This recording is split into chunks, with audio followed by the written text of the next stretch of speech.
Vapi GIDC की लापरवाही या फिर जीपीसीबी की आंख बंद करने वाली सब सही सलामत की नीति। लगातार छोड़े जाने वाला धुआं और नालों में बहते केमिकल का जिम्मेदार कौन?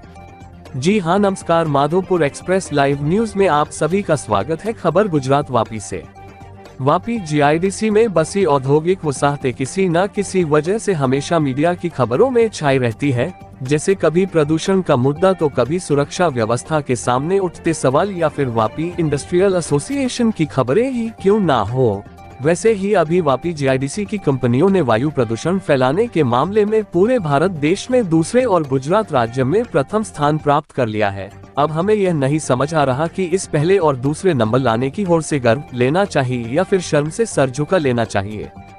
ये बड़ी ही दुर्भाग्यपूर्ण बात है कि हम अपनी आने वाली पीढ़ियों के सांस लेने के लिए स्वच्छ हवा ही नहीं बचा रहे। लगातार जीआईडीसी के बढ़ते विस्तार से बरसों से खड़े बड़े बड़े पेड़ों को काटा जा रहा है, जिससे वापी के अगल बगल के कई घने पेड़ वाले इलाके अब गायब हो चुके हैं। इन जंगल नुमा इलाकों के सफाया करके बड़ी बड़ी केमिकल फैक्ट्रियां खड़ी करने के बाद 5 जून को वर्ल्ड एनवायरनमेंट डे के नाम पर कुछ छोटे मोटे पेड़ लगाने का नाटक करके खुशी जाहिर करने वाले इन उद्योगपतियों की नकाबी खुशी में जीपीसीबी के अधिकारियों और वीआईए के पदाधिकारी शामिल होने का अपने आप में गर्व महसूस करते हैं। वापी जीआईडीसी के 4th फेज में राजश्री रोड लाइन्स और न्यू पैंट्स के सामने वापी जीआईडीसी के तहत आने वाली सीईटीपी की केमिकल युक्त पानी की लाइन पर बने चैम्बर में से आज लगातार कई महीनों से लीकेज होकर केमिकल सीधा गटर में से बिलखाड़ी के जरिए मोराई गांव के पास कोक नदी में प्रवाहित हो रहा है। इस सीईटीपी की केमिकल वहन वाली पाइप लाइन में सही में रिसाव हो रहा है या फिर उद्योगपतियों की केमिकल फैक्ट्रियों में से निकलने वाले कई खतरनाक रसायनों की जानकारी सरकार के चोपड़े में न चढ़ जाए, इसलिए पाइप लाइन पर बने चैम्बर में जानबूझकर छेद करके इसे नालों के जरिए नदी में बहा दिया जाता है। ये इसलिए लिखना पड़ रहा है क्योंकि यह रिसाव कई महीनों से हो रहा है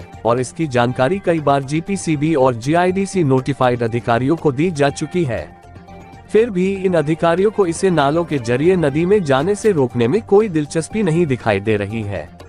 अब ये केमिकल मानव जीवन और अन्य जीव के लिए कितना खतरनाक है, ये तो सिर्फ केमिकल छोड़ने वाली फैक्ट्रियां, वापी जीआईडीसी के अधिकारी या फिर वापी के बहोश जीपीसीबी के अधिकारी ही बता सकते हैं।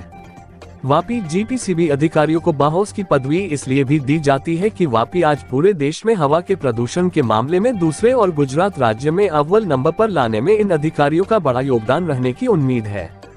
साथ में वापी और जीआईडीसी के आसपास के गांवों में जमीन से निकलने वाला पानी केमिकल युक्त है। कई इलाके खेती लायक नहीं बचे। वापी के बलीठा, मोराई, डुंगरी, फलिया, छीरी, करवट जैसे गांवों में केमिकल कंपनियों से निकलने वाला जहरीला केमिकल कुछ बड़े लोगों की छत्रछाया में बन बैठे केमिकल माफियाओं द्वारा जमीनों में सीधा दफना दिया जाता है।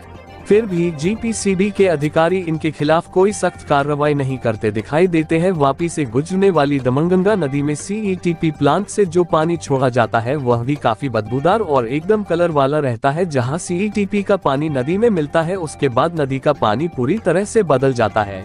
यह पानी ना ही खेती लायक है और ना ही इसे कोई जानवर पी सकता है। कई साल पहले इस नदी में स्थानिक मछलियां पकड़ते थे, लेकिन अब तो यह एक सपना बनकर रह गया है। क्या कभी ये सपना हकीकत बनकर वापस साकार हो पाएगा? खास report Madhopur express live news से जितेंद्र वोडवेका, वापी, गुजरात।